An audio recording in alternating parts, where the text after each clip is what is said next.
Mula sa Philippines trending news, kakapasok lang, President Marcos nagdeklara na, uy, Pilipinas pinalibutan ang China. Pilipinas ang pumalibot sa China. West Philippine Sea, malaking gera 'to mga kapatid. No, actually, nakakapanood lang natin ng, balita kanina, 'di ba? Sabi ni Professor, De Castro mga kapatid, 'di ba, ang China ay, ang plano ay sakupin, 'di ba, yung first island chain kasama na din Japan, Taiwan, tapos sa Luzon 'no, Mindoro, Palawan mga tol. Grabe 'yan 'no. At, yun yung nakikita niya, ng may posibilidad na mangyari kaya dapat talaga maghanda at nakikita naman natin ngayon ang ating kasundaluhan na talaga naghahanda na rin 'no. Well, anyway, panoorin natin 'to mga tol, bigyan natin 'to ng reaction video and commentary. Huwag na natin patagalin pa, panoorin na natin 'to. Itinuturing na key partner para sa Indo-Pacific region ang Pilipinas. Ito naman ang inihayag ni Czech Republic Prime Minister Peter sa kanilang bilateral meeting ni Pangulong Ferdinand Bongbong Marcos Jr.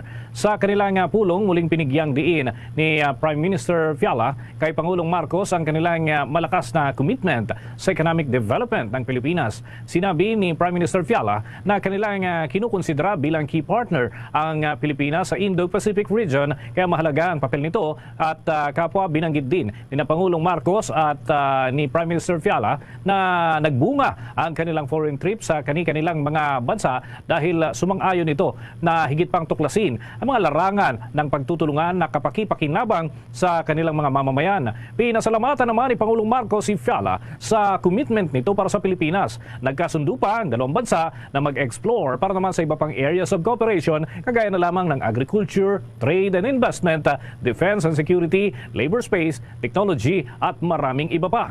Hindi na natin iisa-isahin pa kung ano-ano yung mga pinag-usapan, kung ano-ano yung mga tinalakay.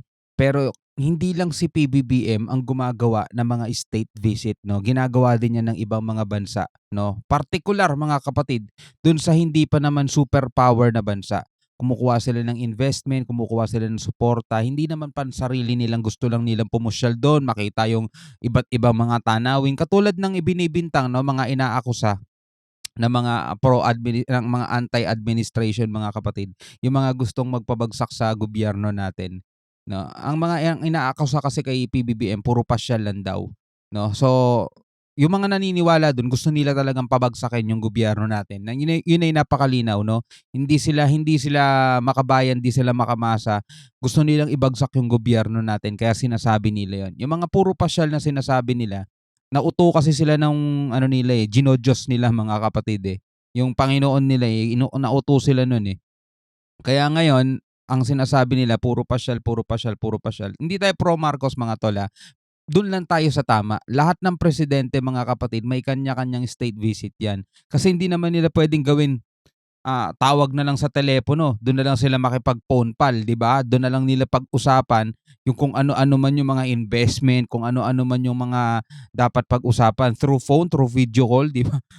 'Di ba? Pinaka ano, pupunta ka ng personal, magpapakita ka ng effort, 'di ba? At para makausapin mo personal yung iba't ibang mga leader sa iba't ibang mga bansa. Well, hindi na nga dapat natin 'to pinapaliwanag pa kung ikaw marunong naman umunawa, 'di ba? Kung ikaw may utak ka naman, alam mo naman ang trabaho ng presidente, 'di ba? So tuloy natin. Ng pahayag ni Pangulong Ferdinand Bongbong Marcos Jr. I am optimistic that we will be able to attract more Czech traders and investors to do business with the Philippines as a result of this increased engagement between our respective business sectors. We look forward to the convening of the second meeting of the Philippines-Czech Republic Joint Committee on Economic Cooperation in Manila that will occur later this year. I took note of the Czech Republic's announcement that you have increased. Bahagyan ng mga pahayag ni Pangulong Ferdinand Bongbong Marcos Jr. Ang online platform na TikTok nakikitang armas ng China kontra daw sa United States. Mainit na pinagdidiskusyonan ngayon dahil sa panukalang batas na pagban sa Amerika ng TikTok app. Ang Nako. social media platform ay nahaharap sa lumalaking pagsisiyasat mula sa ilang opisyal ng gobyerno dahil sa pangamba na ang data user ay maaaring mapasakamay ng gobyerno ng China at ang app ay maaaring armas ng China sa pagkalat ng maling impormasyon. Sa ulat pa ni Star FM Bacolod International Correspondent Winston Sario, isang Filipino migrant sa California, United States, ibinahagi niya na maganda ang TikTok sa pagbibigay ng impormasyon at ayaw umano ng US na natataasan sila ng China.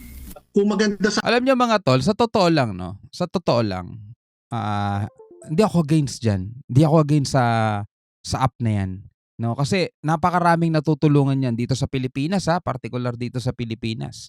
Maraming natutulungan 'yan, sa TikTok Shop. Maraming negosyong umasenso diyan, maraming mga kababayan natin ang yumaman diyan. Hindi kasi tayo bias mga kapatid na porket China, ban na 'yan. Pero gano'n pa man, 'di ba, nagkakaroon 'yan ng, pagdududa, 'di ba, nagkakaroon ng agam-agam sa isipan na baka nga ginagamit ng China. Kasi China may-ari niyan, yung ByteDance, 'di ba, yung, Juggernaut company. Though yung CEO nila, 'di ba, kalimutan ko pangalan nun, Singaporean naman yun, Singaporean. Hindi daw sa Chinese, 'di ba? Pero, yung kumpanya na may-ari talaga nitong TikTok mga kapatid ay, China yun, 'di ba? Yung, ByteDance. Pero kung ito ay nakakatulong naman, 'di ba? Napakaraming mga kababayan natin ang natutulungan nitong app na 'to. Diyan sila nagbebenta, diyan sila nakakapag-ano, nakakapagpalago ng kanilang buhay, 'di ba? Bakit hindi? Pero sa Amerika kasi 'to, hindi naman sa Pilipinas 'to, eh. Wala tayong control dun kung gustong i-ban 'yan ng Amerika, 'di ba? Sana yung paraan kasi maganda mag-disseminate sana ng information ng TikTok. Okay lang. Ang diferensya kasi yun nga yung paggamit ng TikTok na yon. Tapos again, China ang may-ari. Mhm. So siyempre alam mo naman, away ng superpowers. Yeah. Siyempre gusto pa rin ng Amerika na sila pa rin ang superpower. Mhm. Sa totoo naman, China na talaga ngayon ang superpower. Hindi na natin kakakaila yun, di ba? Sabi, 'di ba? China daw ang superpower, pero sabi din naman na yung, pagiging superpower ng China is parang ano lang, palabas lang, front lang. Pero 'pag nag-deep dive ka doon sa pinakakaloob-looban, hindi sila sinusuportahan ng datos. Alam mo yung parang ano lang, malaki lang ang katawan mo, pero ampaw ka, parang gano'n mga tol. Yun yung sinasabi ng iba. Sabi ng iba yun, ang dami daw barko ng China pero hindi naman gano'n ang kalidad. Ang dami mga jet fighter ng China, mga kapatid, hindi rin naman din daw gano'n ang kalidad at saka wala pa namang experience sa totoong laban, 'di ba? So paano mo masasabing superpower 'yun, 'di ba? So, well anyway, pagdating naman kasi sa industry talaga, nangunguna talaga China. Ang daming mga kumpanya sa kanila talaga ang diretso. Kahit ngayong Apple, 'di ba, yung mga iPhone ninyo, 'di ba? Sa China ginagawa yung iba, 'di ba? Siyempre gusto pa rin ng Amerika, sila pa rin. So yun ang dahilan kaya gusto nilang i-ban yung TikTok. Samantala, ang House Energy and Commerce Committee ay nagkakaisa Kung totoo namang superpower ang, China, hindi naman sa pagbaban ng TikTok mauungusan mo sila, 'di ba? So hindi rin ako ano diyan, hindi ako pabor doon sa sinasabi ng US. Pero again, US 'yan, hindi 'yan sa Pilipinas, so wala tayong control diyan. na bumoto para sa isusulong na panukalang batas na nagbibigay sa ByteDance na isang Chinese company na namamahala sa TikTok ng 6 na buwan upang i-divest mula sa TikTok o harapin ang pagbabawal ng US sa TikTok. Sa ngayon ay may halos 170 milyon na Amerikano ang aktibong gumagamit ng social media app ito kung saan marami ang naapektuhan dahil nga nalilibang na sa paggamit nito. Puwersang militar ng Pilipinas, mga sangkay. Okay, so bago natin 'to ipagpatuloy, anong masasabi mo do'n, 'no? Tingin mo ba kailangan ding gawin 'yan ng Pilipinas na i-ban ang TikTok dito sa Pilipinas? Ako personally hindi, 'no, personally hindi. Pero ikaw, ano sa tingin mo? Comment ka sa baba. So tuloy natin 'to.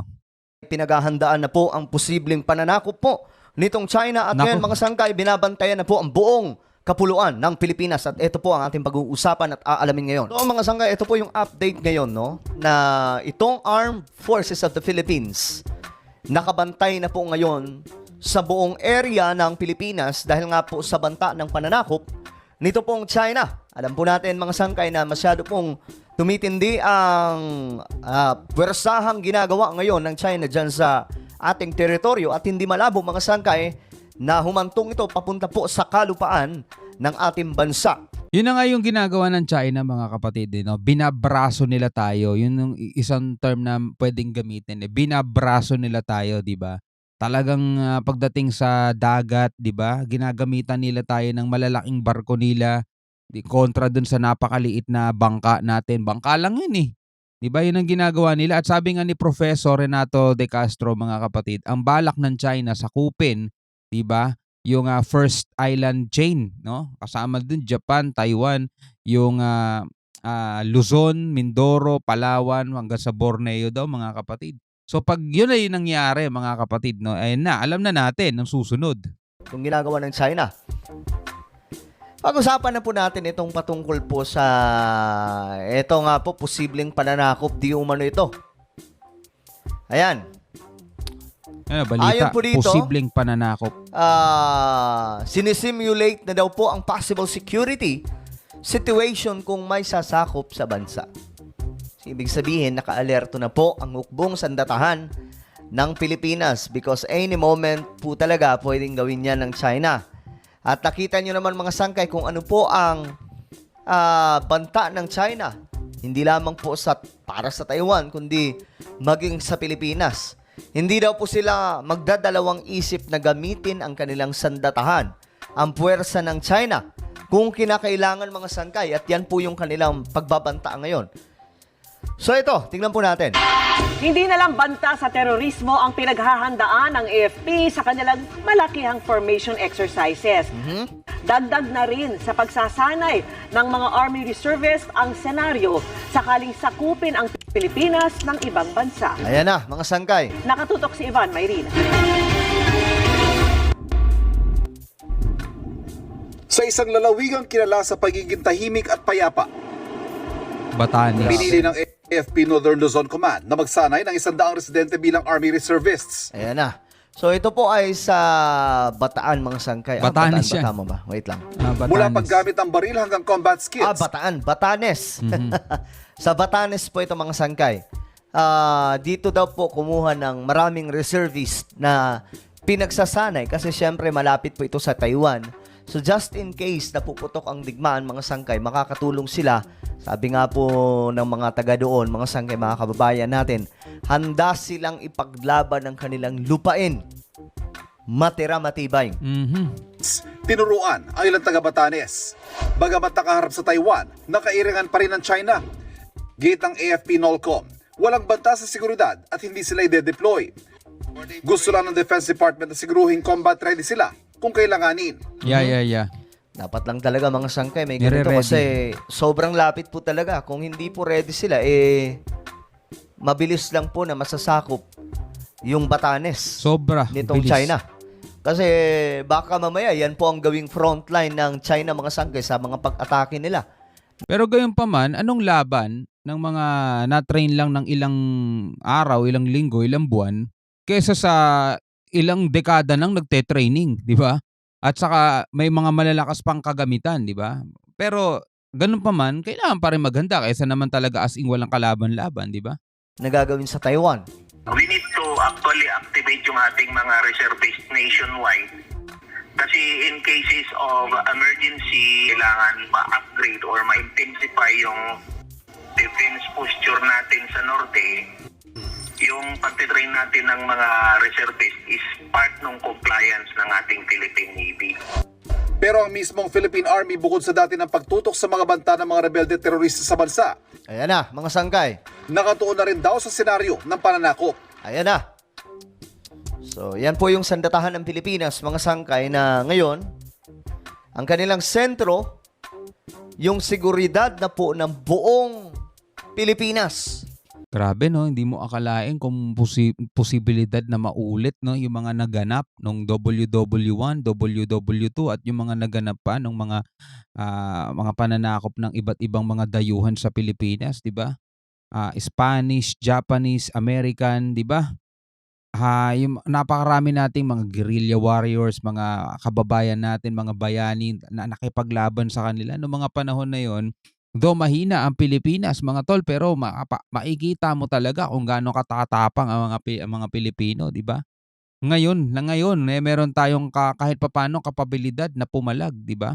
Pero again, napag-iiwan pa rin tayo compare sa kanila, mga kapatid. Pero ang pinagkaiba kasi, meron na tayong mga kasanggang mga bansa. Unlike dati, talagang tayo-tayo lang, di ba? Mga Pilipino lang talaga, tayo-tayo lang, mga kapatid. Pero ngayon may mga kasangga na tayo, mga bansa. Sabi nga dun sa isang video dito sa YT, inaarmasan na daw tayo ng mundo, eh. 'Di ba? Sa possible na invasion na gagawin nitong China. Dito nakasentro ang CATEX o Combined Army Training Exercise. Kumbaga sinisimulate mo yung possible security situation na may sasakop sa ating bansa. Ito po ay ginagawa natin para maensayo po ang mga units natin sa bagong tungkulin nito na i-defend ang ating lupa. Okay mga kapatid, putulin na natin to dahil medyo mahaba-haba na tayo. Anyway, napanood naman natin ngayon yung mga kaganapan na yan at sinasanay na ng AFP natin ang kanilang mga sarili, naghahanda no para sa posibilidad. Sabi nga ganito sa title no, posibleng pananakop mga kapatid no. Ano bang bansa ang posibilidad na sumakop sa atin, di ba? So ikaw bilang isang Pilipino, ano ang masasabi mo rito no? Pwede ka magbigay ng iyong komento at iyong saloobin. Okay, hanggang sa muli, ako nga pala si Shobal D. Peace out.